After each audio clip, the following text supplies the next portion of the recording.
Iran ದೇಶದ military ಎಷ್ಟು powerful ಇದೆ ಅಂತ ಹೇಳಬೇಕು ಅಂತಂದ್ರೆ, ಆ ದೇಶದ ಒಬ್ಬ ಸುಪ್ರೀಂ ಲೀಡರ್ ಅನ್ನೋದು ಫಸ್ಟ್ ದಾಳಿ ಮಾಡಬೇಕಾದ್ರೆ ಅಮೆರಿಕ ಮತ್ತೆ ಇಸ್ರೇಲ್ ಸತ್ತೋಗ್ತಾರೆ. ಆ ಮಿಲಿಟರಿ ಹೈ ಕಮಾಂಡರ್ಗಳು ಆಫೀಸರ್ಗಳು ಕೂಡ ದಾಳಿಯಲ್ಲಿ ಸತ್ತೋಗ್ತಾರೆ.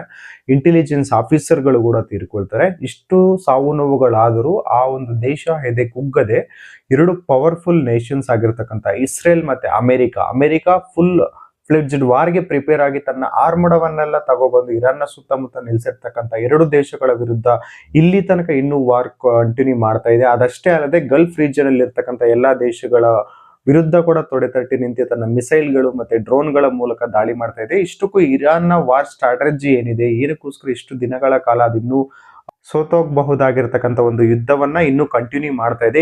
ಇಷ್ಟಕ್ಕೂ ಏನು ವಾರ್ ಸ್ಟ್ರಾಟಜಿಗಳನ್ನ ಇರಾನ್ ಪ್ಲಾನ್ ಮಾಡಿದೆ, ಯಾವೆಲ್ಲ ಸ್ಟ್ರಾಟಜಿಗಳನ್ನ ಕಂಟಿನ್ಯೂ ಮಾಡ್ತಾ ಇದೆ, ಇನ್ನು ಎಷ್ಟು ದಿನಗಳ ಕಾಲ ಈ ರೀತಿ ಮುಂದುವರಿಯೋ ಸಾಧ್ಯತೆಗಳಿದೆ, ಅಮೆರಿಕ ಇಸ್ರೇಲ್ ಅಂದುಕೊಂಡಂತೆ ಒಂದೆರಡು ದಿನಗಳ ಒಳಗೆ ಮುಗಿಸಬಹುದು ಅಂದಿರ್ತಕ್ಕಂಥ ಯುದ್ಧ ಏನಕ್ಕೆ ಈ ರೀತಿ ಮುಂದುವರಿತಾ ಇದೆ ಅನ್ನೋದ್ರ ಬಗ್ಗೆ ಕಂಪ್ಲೀಟ್ ಆಗಿ ಈ ವಿಡಿಯೋದಲ್ಲಿ ತಿಳಿಸೋ ಪ್ರಯತ್ನವನ್ನ ಮಾಡ್ತೀನಿ. ಅದಕ್ಕೋಸ್ಕರ ವಿಡಿಯೋನ ಕಂಪ್ಲೀಟ್ ಆಗಿ ನೋಡಿ ಅಂತ ರಿಕ್ವೆಸ್ಟ್ ಮಾಡ್ಕೊಳ್ತಾ, ಇಫ್ ಇನ್ ಕೇಸ್ ನೀವೇನಾದ್ರೂ ಕ್ರಿಯೇಟಿವ್ ಕೋದಂಡ ಯೂಟ್ಯೂಬ್ ಚಾನಲ್ನ ಸಬ್ಸ್ಕ್ರೈಬ್ ಮಾಡ್ಕೊಂಡಿಲ್ಲ ದಯವಿಟ್ಟು ಸಬ್ಸ್ಕ್ರೈಬ್ ಮಾಡ್ಕೊಳ್ಳಿ. ಇನ್ಸ್ಟಾಗ್ರಾಮ್ ಅಲ್ಲಿ ನೋಡ್ತಾ ಇದ್ರೆ ದಯವಿಟ್ಟು ಪೇಜ್ ನ ಫಾಲೋ ಮಾಡ್ಕೊಳ್ಳಿ. ಬನ್ನಿ ವಿಡಿಯೋನ ಸ್ಟಾರ್ಟ್ ಮಾಡೋಣ. ಎಲ್ರಿಗೂ ಅರ್ಥವಾಗೋ ರೀತಿಯಲ್ಲಿ ಈಸಿ ಆಗಿ ಹೇಳೋ ಪ್ರಯತ್ನ ಮಾಡ್ತೀನಿ.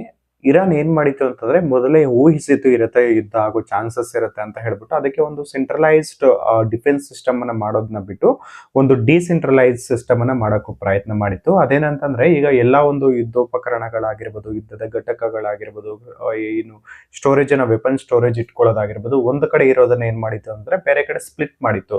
ತನ್ನ ರಾಜ್ಯಗಳಿರಿದೆ ಎಲ್ಲಾ ಕಡೆನೂ ಒಂದೊಂದು ಸ್ವತಂತ್ರವಾಗಿ ಒಂದು ಬಿಡಿ ಬಿಡಿಯಾಗಿ ವಿಂಗಡಣೆ ಮಾಡಿ ಅದು ಇಂಡಿಪೆಂಡೆಂಟ್ ಆಗಿ ಬಾಡಿಯಾಗಿ ಅಲ್ಲಿಂದ ಡೈರೆಕ್ಟ್ ಆಗಿ ವಾರನ್ನ ಮಾಡೋ ರೀತಿಯಾಗಿ ಬೇರೆ ಬೇರೆ ಆಗಿ ವಿಂಗಡಣೆ ಮಾಡಿತ್ತು.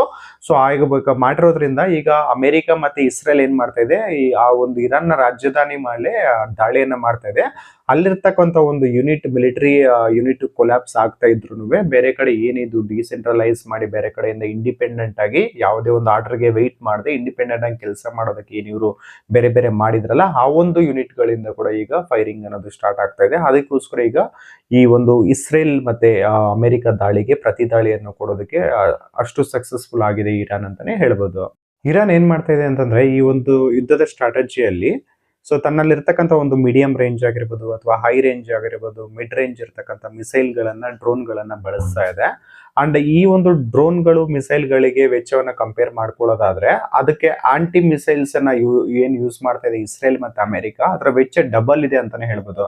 ಫಾರ್ ಎಕ್ಸಾಂಪಲ್, ಇಲ್ಲಿ ಯೂಸ್ ಮಾಡ್ತಾ ಇರ್ತಕ್ಕಂಥ 20,000 ಒಂದು ಮಿಸೈಲ್ ಅನ್ನ ಯೂಸ್ ಮಾಡ್ತಾ ಇದೆ ಅಂತಂದ್ರೆ, ಅದನ್ನ ಹೊಡೆಯೋದಕ್ಕೆ ಅಮೆರಿಕ ಯೂಸ್ ಮಾಡ್ತಕ್ಕಂಥ ಪ್ಯಾಟ್ರಿಯಾಟ್ ಇರ್ಬೋದು ಅಥವಾ ಇಸ್ರೇಲ್ ಯೂಸ್ ಮಾಡ್ತಕ್ಕಂಥ ಒಂದು ಏನು ಐರನ್ ಡೋಮ್ ಇರ್ಬೋದು, ಅದರಲ್ಲಿ ಇರ್ತಕ್ಕಂಥ ಆಂಟಿ ಮಿಸೈಲ್ ಸಿಸ್ಟಮ್ ಅದು ಬಳಸ್ತಕ್ಕಂಥ ಮಿಸೈಲ್ಗಳು ಇಂಟರ್ಸೆಪ್ಟ್ ಮಾಡೋದಕ್ಕೆ ಸೊ ಅವುಗಳ ಕಾಸ್ಟ್ ಎಷ್ಟಿದೆ ಅಂದ್ರೆ ಇದಕ್ಕಿಂತ ತ್ರಿಬಲ್ ಇದೆ ಅಂತಾನೆ ಹೇಳ್ಬೋದು. ಫಾರ್ ಎಕ್ಸಾಂಪಲ್, ಇಲ್ಲಿ 20,000 ಒಂದು ಡ್ರೋನ್ ಹೋಗ್ತಾ ಇದೆ ಅಂತಂದ್ರೆ ಅದನ್ನ ಇಂಟರ್ಸೆಪ್ಟ್ ಮಾಡೋದಕ್ಕೆ ಒಂದು ಆಂಟಿ ಮಿಸೈಲ್ ಅನ್ನೋದು ಒಂದ್ 2-3 ಲಾಂಚ್ ಮಾಡ್ಬೇಕಾಗ್ತಾ ಇದೆ.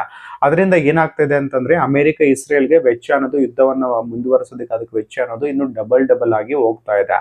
ಈ ಒಂದು ಸ್ಟ್ರಾಟಜಿಯನ್ನ ಇರಾನ್ ಫಾಲೋ ಮಾಡ್ತಾ ಇದೆ ಅಂತಾನೆ ಹೇಳ್ಬೋದು. ಯಾಕಂತಂದ್ರೆ, ಇದು ಒಂದು ಮಿಸೈಲ್ ಅನ್ನ ಬಿಡ್ತಾ ಇದೆ ಅಂತಂದ್ರೆ ಆ ಮಿಸೈಲ್ ಅನ್ನ ಕೌಂಟರ್ ಮಾಡೋದಕ್ಕೆ ಅದು 2-3 ಮಿಸೈಲ್ ಗಳನ್ನ ಮಾಡಬೇಕಾಗಿರುತ್ತೆ. ಅಂಡ್ ಅದರ ಕಾಸ್ಟ್ ಅನ್ನೋದು ಇದಕ್ಕಿಂತ ತ್ರಿಬಲ್ 4 ಪಟ್ಟು ಜಾಸ್ತಿ ಇರೋ ರೀತಿ ಇದು ನೋಡ್ಕೊಳ್ತಾ ಇದೆ. ಮತ್ತೊಂದು ಸ್ಟ್ರಾಟಜಿ ಏನಪ್ಪಾ ಅಂತಂದ್ರೆ, ಹಾರ್ಮೋಸ್ ಜಲಸಂಧಿ ಏನಿದೆ ಆ ಜಲಸಂಧಿಯನ್ನ ಬಂದ್ ಮಾಡಿದ್ರೆ ಅಲ್ಲಿ ಏನು ಪ್ರಪಂಚದ 20-30% ಅಷ್ಟು ಗ್ಲೋಬಲ್ ಏನು ಆಯಿಲ್ ಸಪ್ಲೈ ಆ ಒಂದು ಮಾರ್ಗದ ಮುಖಾಂತರ ಹೋಗ್ತಾ ಇತ್ತು.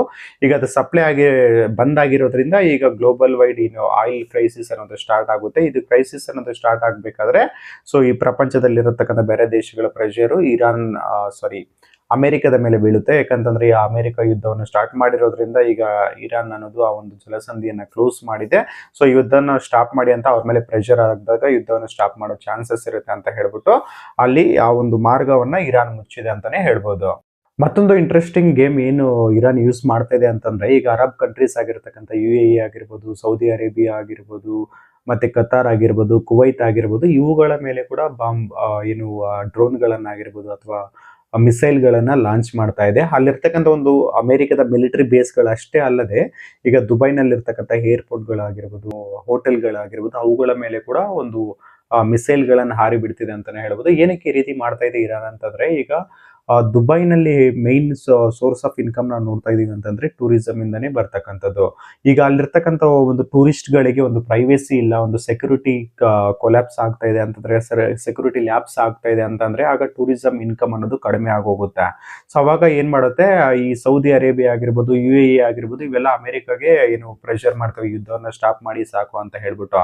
ಸೊ ಆ ಒಂದು ಸ್ಟ್ರಾಟಜಿಯನ್ನ ಇಟ್ಕೊಂಡು ಈ ಮಿಲಿಟರಿ ಬೇಸ್ಗಳಲ್ಲದೆ ಈ ನಾಗರಿಕರು ಇರತಕ್ಕಂಥ ಒಂದು ಪ್ರದೇಶವನ್ನ ಕೂಡ ಇರಾನ್ ಟಾರ್ಗೆಟ್ ಮಾಡಿ ಮಿಸೈಲ್ ಗಳನ್ನ ಲಾಂಚ್ ಮಾಡ್ತಾ ಇದೆ ಅಂತಾನೆ ಹೇಳ್ಬೋದು. ಮತ್ತೊಂದು ಪ್ರಾಕ್ಸಿ ವಾರ್ ಅನ್ನ ಯೂಸ್ ಮಾಡ್ತಾ ಇದೆ. ಪ್ರಾಕ್ಸಿ ವಾರ್ ಅಂತಂದ್ರೆ ಈಗ ಫಾರ್ ಎಕ್ಸಾಂಪಲ್ ಈಗ ಬೇರೆ ಏನು ಹೌತೀಸ್ ಆಗಿರ್ಬೋದು, ಹೆಜ್ಬುಲ್ಲಾ ಆಗಿರ್ಬೋದು, ಹಮಾಸ್ ಆಗಿರ್ಬೋದು, ಈ ಬೇರೆ ಗುಂಪುಗಳೇನಿರ್ತಾವ ಅವು ಇದೇನು ಫಂಡಿಂಗ್ ಮಾಡ್ತಾ ಇತ್ತು ಇರಾನು, ಅವುಗಳ ಮೂಲಕ ಕೂಡ ಈ ದೇಶ ಇಸ್ರೇಲ್ ಅನ್ನ ಅಟ್ಯಾಕ್ ಮಾಡ್ಲಿಕ್ಕೆ ಇದು ಫಂಡಿಂಗ್ ಮಾಡ್ತಾ ಇದೆ ಅಥವಾ ಆರ್ಡರ್ಸ್ ಕೊಡ್ತಿದೆ ಅಂತಾನೆ ಹೇಳ್ಬೋದು.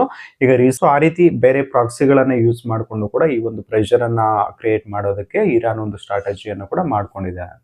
ಇರಾನ್ 30 ವರ್ಷಗಳಿಂದ ತಾನು ನಿರ್ಮಿಸಿರ್ತಕ್ಕಂಥ ಸಾಮ್ರಾಜ್ಯ, ಡಿಫೆನ್ಸ್ ಸಿಸ್ಟಮ್, ಏನು ಅದರ ಮಿಸೈಲ್ಸ್ ಆಗಿರ್ಬೋದು, ಡ್ರೋನ್ಸ್ ಆಗಿರ್ಬೋದು, ಅವೆಲ್ಲ ಅಂಡರ್ ಗ್ರೌಂಡ್ ಅಲ್ಲಿ ಒಂದು ಸೇಫ್ ಆಗಿ ಅದು ಸ್ಟೋರ್ ಮಾಡ್ಕೊಂಡಿತ್ತು. ಅವುಗಳನ್ನೆಲ್ಲ ಈಗ ಬಳಸ್ತಾ ಇದೆ ಅಂತಾನೆ ಹೇಳ್ಬೋದು. ಒಂದು ಡಿಸೆಂಟ್ರಲೈಸ್ ಸಿಸ್ಟಮ್ ಅನ್ನ ಮಾಡಿಕೊಂಡು ಡಿಫೆನ್ಸ್ಗೆ ಈಗ ಅದನ್ನ ಎಫೆಕ್ಟಿವ್ ಆಗಿ ಬಳಸ್ತಾ ಇದೆ ಅಂತಾನೆ ಹೇಳ್ಬೋದು. ಇದರಿಂದ ದಿನೇ ದಿನೇ ಈ ಅಮೆರಿಕಾಗಿರ್ಬೋದು ಅಥವಾ ಇಸ್ರೇಲ್ಗಾಗಿರ್ಬೋದು ಖರ್ಚು ವೆಚ್ಚ ಅನ್ನೋದು ಡಬಲ್ ಆಗ್ತಾ ಹೋಗ್ತಾ ಇದೆ. ಅಂಡ್ ಇದೇ ರೀತಿ ಮುಂದುವರಿಯಿತು ಅಂತಂದ್ರೆ ಅಮೆರಿಕ ಈ ಬರ್ಡನ್ ಅನ್ನ ಸ್ವಲ್ಪ ದಿನಗಳ ಮಟ್ಟಿಗೆ ತಡ್ಕೊಳ್ಳೋ ಚಾನ್ಸಸ್ ಇರುತ್ತೆ. ಬಟ್ ಇಸ್ರೇಲ್ ಅನ್ನೋದು ಈಗಾಗಲೇ ಎಲ್ಲ ಅಲ್ಲಿರ್ತಕ್ಕಂಥ ಒಂದು ವ್ಯಾಪಾರಗಳಾಗಿರ್ಬೋದು, ಟ್ರೇಡ್ ಆಗಿರ್ಬೋದು, ಅಥವಾ ಅಲ್ಲಿ ನಡೆಯುವಂತ ದೈನಂದಿನ ಚಟುವಟಿಕೆಗಳು ಸಂಪೂರ್ಣವಾಗಿ ಬಂದ್ ಆಗಿದೆ ಈ ಒಂದು ವಾರ್ನಿಂದ. ಸೊ ಅದನ್ನ ತಾವೊಂದು 2 ತಿಂಗಳು ಅಥವಾ 3 ತಿಂಗಳ ತನಕ ತಡ್ಕೊಳ್ಳೋ ಚಾನ್ಸಸ್ ಇರುತ್ತೆ. ಇನ್ನು ಕಂಟಿನ್ಯೂ ಆದ್ರೆ ಅಲ್ಲಿ ಕೂಡ ನಡೆಯೋದು ಕಷ್ಟ ಆಗ್ಬಿಡುತ್ತೆ. ಅಂಡ್ ಅಮೆರಿಕ ಮತ್ತೆ ಇಸ್ರೇಲ್ ಏನ್ ಅನ್ಕೊಂಡಿತ್ತು ಅಂತಂದ್ರೆ, ಆ ತಲೆಯನ್ನ ಹೊಡೆದಿದೀವಿ ಅಂತಂದ್ರೆ ಅವ್ರು ಶರಣಾಗಿ ಹೋಗ್ತಾರೆ ಅನ್ನೋ ಒಂದು ಮಾಸ್ಟರ್ ಮೈಂಡ್ ಅನ್ನ ಇಟ್ಕೊಂಡು ಫಸ್ಟ್ ಕಮಿನಿಯನ್ನ ಹೊಡೆದೋಡಿಸ್ತಾರೆ. ಬಟ್ ಇವ್ರೇನ್ ಅನ್ಕೊಂಡಿದಾರೆ ಅಂತಂದ್ರೆ, ಈಗೇನು ಮಡುರೋನ ಏನ್ ಕ್ಯಾಪ್ಚರ್ ಮಾಡ್ಕೊ ಬಂದ್ರು ವೆನಿಜುವಾಲಾದಿಂದ, ಅದೇ ರೀತಿ ಆ ಅಧ್ಯಕ್ಷನನ್ನ ನಾವು ತಗೊಂಡಿದೀವಿ ಅಥವಾ ಮುಗಿಸಿದೀವಿ ಅಂತಂದ್ರೆ ಆ ದೇಶ ಯಾವ ರೀತಿ ಇವ್ರಿಗೆ ಸರೆಂಡರ್ ಆಯ್ತು, ಈ ದೇಶ ಕೂಡ ಅದೇ ರೀತಿ ಸರೆಂಡರ್ ಆಗುತ್ತೆ ಅನ್ಕೊಂಡಿದ್ರು. ಬಟ್ ಆತರ ಆಗಿರ್ಲಿಲ್ಲ. ಇಫ್ ಇನ್ ಕೇಸ್ ಆತರ ಏನಾದ್ರು ಮಾಡ್ಬೋದಾಗಿತ್ತು ಅನ್ನೋದಾಗಿದ್ರೆ 24 to 48 ಅವರ್ಸ್ ಒಳಗಡೆನೆ ಮಾಡ್ಬೇಕಾಗಿತ್ತು. ಈಗ ಆ ಟೈಮ್ ಅನ್ನೋದು ಮೀರಿ ಹೋಗಿದೆ ಅಂತಾನೆ ಹೇಳ್ಬೋದು.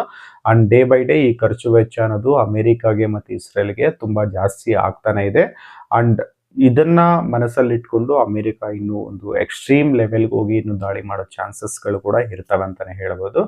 ಅಂಡ್ ಇರಾನ್ ಮತ್ತೇನು ಸ್ಟ್ರಾಟಜಿಗಳನ್ನ ಪ್ಲಾನ್ ಮಾಡುತ್ತೆ ಅನ್ನೋದಕ್ಕೂ ಬಗ್ಗೆ ಕಾದು ನೋಡ್ಬೇಕಾಗಿರುತ್ತೆ. ಅಂಡ್ ಇದಿಷ್ಟು ಇರಾನ್ ಏನೇನು ಸ್ಟ್ರಾಟಜಿಗಳನ್ನ ಪ್ಲೇ ಮಾಡ್ತಾ ಇದೆ, ಈ ಒಂದು ಯುದ್ಧವನ್ನ ಏನು ಪ್ರೊಲಾಂಗ್ ಮಾಡಲಿಕ್ಕೆ ಅನ್ನೋದ್ರ ಬಗ್ಗೆ ತಿಳಿಸೋದ್ರ ಒಂದು ಸಣ್ಣ ಪ್ರಯತ್ನ ಆಗಿತ್ತು. ಈ ವಿಡಿಯೋ ನಮ್ಗೆ ಏನಾದರೂ ಇಷ್ಟ ಆಗಿದ್ರೆ ವಿಡಿಯೋಗೆ ಒಂದು ಲೈಕ್ ಮಾಡಿ, ನಿಮ್ಮ ಸ್ನೇಹಿತರಿಗೆ ಶೇರ್ ಮಾಡಿ. ಇಂತಹ ಮತ್ತಷ್ಟು ಇಂಟ್ರೆಸ್ಟಿಂಗ್ ವಿಚಾರಗಳಿಗೋಸ್ಕರ ಕ್ರಿಯೇಟಿವ್ ಕೋದಂಡ ಯೂಟ್ಯೂಬ್ ಚಾನಲ್ಗೆ ಸಬ್ಸ್ಕ್ರೈಬ್ ಮಾಡ್ಕೊಳ್ಳಿ. ಧನ್ಯವಾದಗಳು ಸ್ನೇಹಿತರೆ.